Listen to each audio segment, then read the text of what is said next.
If you've got a candidate in front of you right now and you're interviewing them and you're thinking, is this person the right person and how do I find that information out? You don't need to be Claude from The Apprentice. You don't need to be AC12's top interviewer. What you need to be is better at finding out information from someone. So how do you do that? Well, here is a 3-stage process to find the right hire. Stage 1 is really straightforward and simple. Get the candidate's CV, a blank piece of paper, and find out where the gaps are in that CV and information you need to know. Trying to mold the job and the candidate together. Can you do that with the questions that you're going to ask? So as you are going through that with the candidate, which I'll talk about in stage 2, you can then start thinking in your mind, this candidate can fit. Where are the development areas? Where did they get there? How did they get there?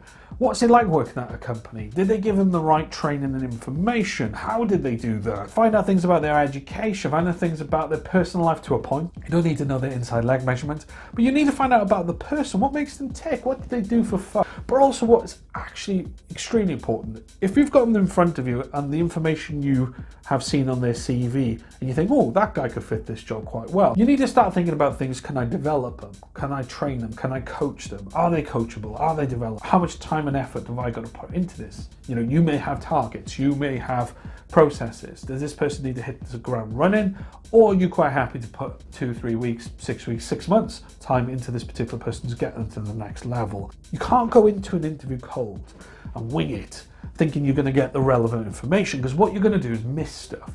You're going to miss information about that particular candidate and you're going to piss that candidate off, because at the end of the day, as much as you're assessing that candidate, they're assessing you too. They may not ask you the questions, but they're up here assessing you. Stage 2.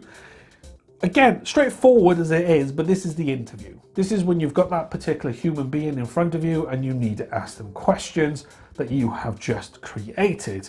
The important part of this interview, especially the first ever interview you have with someone, it needs to be conversational. It needs to be flowing. You've got to be able to give them enough time and energy to give you the information so you can assess if there's the right person to hire. That creates an atmosphere in an interview that engages people and brings the best out of people. Write the answers down. Try not to write the entire answer down, but bullet points, information, or if you've got someone in the interview with you, like HR manager or your deputy or someone like that can take notes, administrator, take notes of all the questions you've asked. Give them a copy of the questions as well so they can write the answers underneath. Obviously, you're going to ask them questions like, you know, have you got questions for me? You know, what can I help you with? And be prepared for that as well. You know, have your speech, your elevator pitch of why someone should come and work with you. That's really important. Why should people work for you? Why do you work for that particular company? Think about this information. Why do I work for this company? Why am I here? Why am I managing these people? What do I like about this job? What do I find passionate? Or what do I enjoy the most? Think about these questions, because some savvy candidates will ask you that question. So the moment you go, they're assessing you as well. Stage 3, candidates left the building. It's just you and your deputy, your administrator, or whoever it is in that interview, or you're on your own. Maybe you did it on your own. And you've got a set of notes now from an interview, because an hour ago, that person was just a blank piece, just a piece of paper with writing on it. Now they're a living, breathing human, and you need to assess if this particular person could fit into your company and job. How do you do that? You know, you've asked them a load of questions, you've had some great gut feelings during that interview.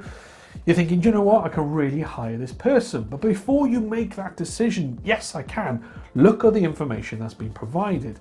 Look at the type of person they are. Did they give you everything you want? Or are you getting carried away with a narrative of how great this particular person looks on paper, but they didn't really answer any questions? Do you get where I'm coming from? So you need to sit there and assess it. And you need to do it straight after the interview, while it's fresh in your mind, while you can recall conversations very quickly in your mind and think, right, yeah, I remember when he answered this question, or when she answered this question, they said this, this, and this. That's good, because we can do this, this, and this. And that's what you need to be doing from that interview notes. Writing down reasons why, and even if you want to, if you're that way inclined, reasons why not, if you want to. But you need to be looking at reasons why you should hire this person, how you can work it, and create an action plan for this person there and then of if you're going to hire them. If you're not going to hire them, then you need to create a feedback plan, I think is the best way to put it, on why, on the information you need to give back to that candidate. So you didn't, the more detailed the feedback, the better for the candidate, because then they know they've been assessed correctly, rather than, oh no, didn't have the right degree. Why did you bring me in for an interview? Once you've done all that preparation, once you've done the interview, and once you've done that debrief at the end, you should have a very, very good understanding of who that person is, and if you are going to hire them, and also their value as well to your business, where they fit in your business, and what you can do as a manager to increase that value at the same time. That's what you need to be aiming at. I hope this helps. Take care.